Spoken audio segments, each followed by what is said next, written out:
Hello everyone. In this video we are going to discuss the replisomes or the replication enzymes. The very first enzymes required for this process is DNA unwinding enzyme or DNA unwindase या DNA helicase. It is an ATP dependent enzyme जो कि double standard DNA के ऊपर ही काम करता है। और करता क्या है ये डबल स्टैंडर्ड डीएनए जो हेलिक्स है उसको सेपरेट कर देता है, सिंगल स्टैंड बना देता है by breaking the hydrogen bonds. Next is SSB protein, single strand binding protein. It protects the DNA from rewinding और द रिकॉइलिंग। जो अनवाइंडिंग हेलिकेज ने कॉज की है वो दोबारा से वाइंड ना हो जाए, दोबारा से कॉइल ना हो जाए, उसको प्रोटेक्ट करने का काम होता है एसएसबी प्रोटीन का। Next is topo isomerase. Topo isomerase enzyme जो है वो सुपर कॉइलिंग को रिलैक्स करने का काम करता है ड्यूरिंग अनवाइंडिंग। जैसा देखो अभी हम आपको दिखा रहे हैं कि ये एक वायर है हमारे पास और यहाँ से अगर हम इसको ओपन करते हैं, ये अगर डीएनए हेलिक्स ओपन हुआ, ये वाई शेप, ये यहाँ से ओपन, आप अब जूम करके चलो, ये अगर यहाँ से खोलेंगे तो नीचे की तरफ जो है वो सुपर कॉइलिंग होती चली जाएगी, जो कॉइलिंग है वो ज़्यादा होती चली जाएगी। तो इस सुपर कॉइलिंग को रिमूव करने के लिए होता है टोपोआइसोमरेज एंजाइम। अगला है DNA polymerase. This is the most important enzyme for the process of DNA replication. DNA dependent DNA polymerase enzyme इसका एक्चुअल नाम है।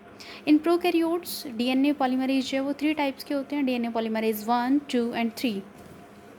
डीएनए पॉलीमरेज 1 को हम कॉरनबर्ग एंजाइम भी कहते हैं। ये एक रिपेयरिंग एंजाइम है। ये 100 न्यूक्लियोटाइड्स ऐड करता है per minute from 5 prime to 3 prime direction. इसके पास एक्सोन्यूक्लियस एक्टिविटी होती है 3 prime to 5 prime. Exonuclease activity का मतलब है ये 3 प्राइम एंड से 5 प्राइम एंड की तरफ जितने न्यूक्लियोटाइड्स हैं उनको रिमूव कर सकता है। इसके पास एंडोन्यूक्लियस एक्टिविटी भी होती है जो कि 5 प्राइम टू 3 प्राइम एंड होती है, और इसका काम होता है प्राइमर को रिमूव करना और एक रिपेयरिंग एंजाइम की तरह काम करना। Next is DNA polymerase second. And DNA polymerase second की जो प्रोसेसिविटी वैल्यू है, that means how much nucleotides it can add to a replicating fork is 50 nucleotides per minute from 5 prime to 3 prime direction. इसके पास भी exonuclease activity होती है from 3 prime to 5 prime end. Third और most important enzyme जो है DNA polymerase third, which is the main replicative enzyme. ये complex enzyme है जिसके पास 7 सब यूनिट्स होती है और ये 2000 न्यूक्लियोटाइड्स पर सेकेंड जो है वो ऐड कर सकता है। ई कोलाई का जो डीएनए अमाउंट है वो हम पहले भी डिस्कस कर चुके हैं, 4.6 इंटू 10⁻⁶ बेस पेयर होता है और इसका पूरा जो रेप्लिकेशन टाइम पीरियड है वो 38 मिनट्स का होता है। इसके पास एक्सोन्यूक्लियस एक्टिविटी होती है 3 प्राइम टू 5 प्राइम डायरेक्शन में।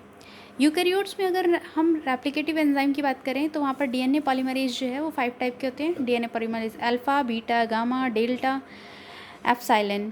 सबसे पहला डीएनए पॉलीमरेज अल्फ़ा, ये एक रिपेयरिंग एंजाइम है, मेन एंजाइम ऑफ यूकैरियोट्स और प्राइमर सिंथेसाइज करने का काम करता है। डीएनए पॉलीमरेज बीटा, ये प्राइमर रिमूव करता है और गैप फिलिंग का काम करता है न्यूक्लियोटाइड्स के बीच में। डीएनए पॉलीमरेज डेल्टा, ये लीडिंग स्ट्रैंड को सिंथेसाइज करता है।